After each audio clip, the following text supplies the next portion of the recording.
Oke, selamat pagi ya. Ini orderan yang masuk semalam dan akan segera kita kirim ya.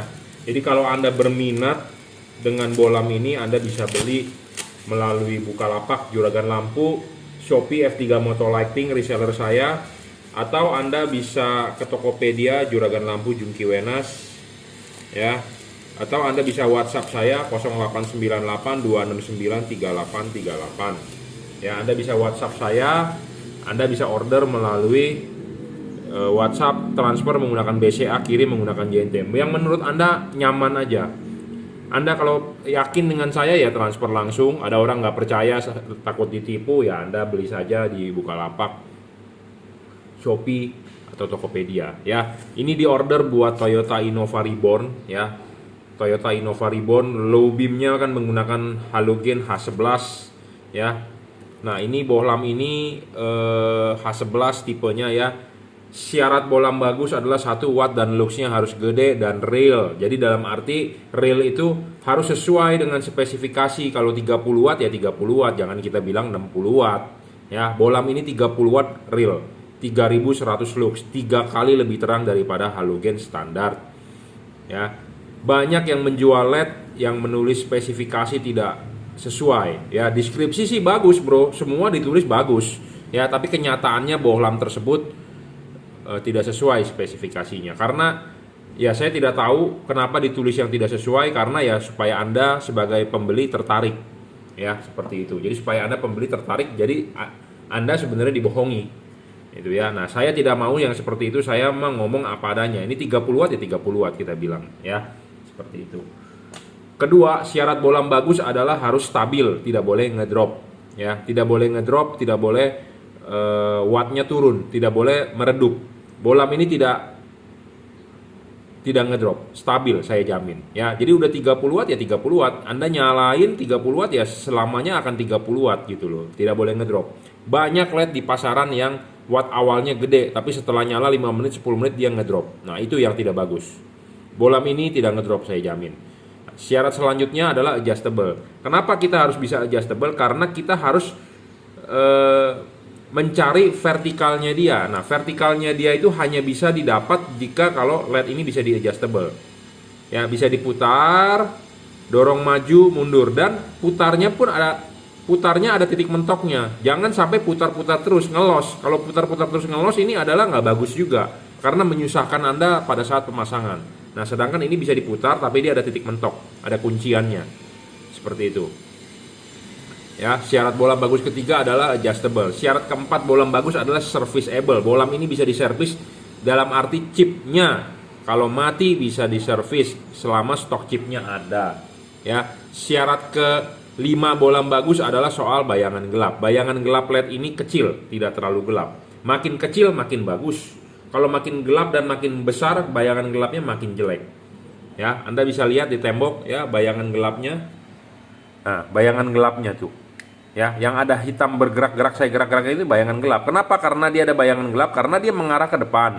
Ini bohlamnya kita putar, ini mengarah ke kita, chipnya kita putar lagi. Nah, ini bayangan gelap lagi. Nah, kita kesiniin lagi, terang lagi. Jadi LED itu ada bayangan gelap. Kenapa? Karena dia cuma dua sisi. Sisi kiri atau sisi kanan. Nah, yang ke depannya ini kan gelap, yang ke belakangnya ini gelap. Nah, makin gelap itu yang bayangan gelapnya makin jelek.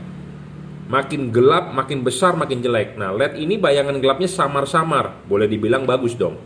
Makin tidak gelap, makin bagus. Kenapa? Karena chipnya ini dia ada lensa membantu pembiasan ke samping sekali, gitu ya. Nah, jadi makanya bayangan gelap makin kecil, makin bagus, makin tidak gelap, makin bagus. Ya, seperti itu. Nah, syarat selanjutnya adalah bohlam tidak boleh storing ya. Bohlam tidak boleh storing. Banyak LED di pasaran di luaran storing. Bermerek Philips pun bisa storing, bro. Ya.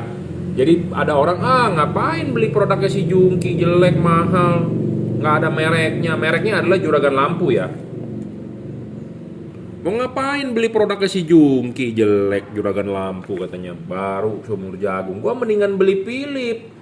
Philips udah beratus-ratus tahun. Iya, boleh, monggo, nggak masalah. Saya tidak memaksa Anda. Cuman kalau Anda beli Philips Ya, Philips aja storing bro, ya storing terhadap radio. Anda nggak percaya, Anda bisa lihat review saya sebelumnya. Ada ya, saya menguji menggunakan radio di sini. Kita nyalakan bohlam Philipsnya, radionya itu mati suaranya. Ya itu namanya storing.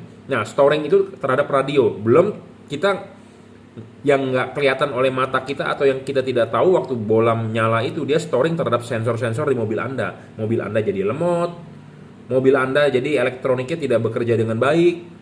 Karena mobil zaman sekarang seperti Innova itu sudah sensor semua bro, ya sudah sensor-sensor, ya seperti sensor throttle by wire, sensor TPS, sensor ini, servo itu, sensor MAF, ya kalau terganggu ada deviasi tegangan 1 mV aja atau 0,1 mV aja sudah beda artinya, ya. Jadi mobil Anda bisa jadi lebih lemot, jadi suntikan bahan bakarnya lebih banyak, lebih boros segala macam gitu ya. Jadi makanya pilihlah bohlam yang tidak storing, itu lebih aman untuk Anda, ya, karena tidak mengganggu kerja elektronik mobil Anda, ya, itu yang bagus, ya. Jadi jangan berpatokan pada merek, tetapi berpatokanlah pada pedagang yang paham terhadap itu, gitu ya. Karena kalau pedagang lain atau bengkel-bengkel lain, kebanyakan taunya hanya jual, yang dipasangkan karyawannya atau tukangnya, bosnya mah cuma tahu terima duit. Anda beli di sini adalah saya sendiri yang akan membackup. Saya sendiri adalah Jungki Wenas, ya. Mungkin bagi Anda bingung, saya nggak pernah lihat mukanya, saya tidak mau menampilkan muka karena saya jujur terus terang saya malu. Anda cukup lihat tangan saya saja setiap hari dan barangnya dan workshop saya di sini. Ya, seperti itu. Jadi syarat bohlam ke-6 adalah tidak boleh storing. Syarat bohlam ke-7 adalah soal pendinginan. Mobil Innova ada yang dari diesel, ada bensin. Kalau mobil dari diesel, getaran lebih besar dan lebih panas suhu mesinnya. Makanya LED-nya harus bisa bertahan, ya. Harus bisa bertahan. Kalau tidak bisa bertahan, LED tersebut akan cepat mati. Lifetime-nya pendek, ngedrop segala macam. Ya, makanya soal pendinginan ini penting. Ada kipas, ada heatsink, dan dia pendinginan dari double cooper. Pendinginan dari double cooper itu teknologi pendinginan saat ini sudah generasi kedua, generasi ketiga. Kalau LED-nya masih generasi ke-1, di sini ada lubang. Di sini ada lubang. Jadi sistem pendinginannya adalah sistem jepit, menggunakan aluminium, PCB-nya aluminium, dijepit di bodinya yang aluminium. Nah, kalau yang seperti itu adalah teknologi pendinginan model lama, dan dia ada hubungan antara bagian luar dengan bagian di dalam. Ini itu akan ada yang bagian di dalam headlamp Anda, sedangkan ini adalah bagian yang di ruangan mesin. LED ini antara bagian ruangan mesin dengan bagian yang di dalam headlamp tidak ada hubungan udara sama sekali, tidak ada pertukaran udara sama sekali. Kipas berputar akan meniup angin, akan keluar di sini di heatsink. Jadi tidak ada angin yang masuk ke dalam headlamp karena dia tidak ada lubang di sini. Kalau Anda bisa lihat teknologi lama dia ada lubang. Nah, kalau ada lubang itu artinya ada pertukaran udara dari ruangan mesin ke dalam headlamp. Itu bisa menyebabkan satu, debu masuk, kedua mengembun. Nah, kenapa dia bisa ada lubang? Karena dia sistem jepit pendinginannya, ya. PCB dijepit di bodi, sedangkan kalau ini bukan. Kalau ini adalah sistem batang tembaga di tengah. Jadi ada penghantar panas di tengah. Jadi bisa tertutup. Jadi antara bagian dalam dengan bagian luar terisolasi, ya, seperti itu. Bohlam ini 5500 Kelvin, masih tembus hujan. Anda lihat di tembok aja warnanya. Masih ada putih ke kuningnya. Ya. Jadi sama seperti proyektor warna-warna cahaya lampu OEM. Ya, masih 5500 Kelvin masih kelihatan. Ya, masih tembus hujan lah dari testimoni.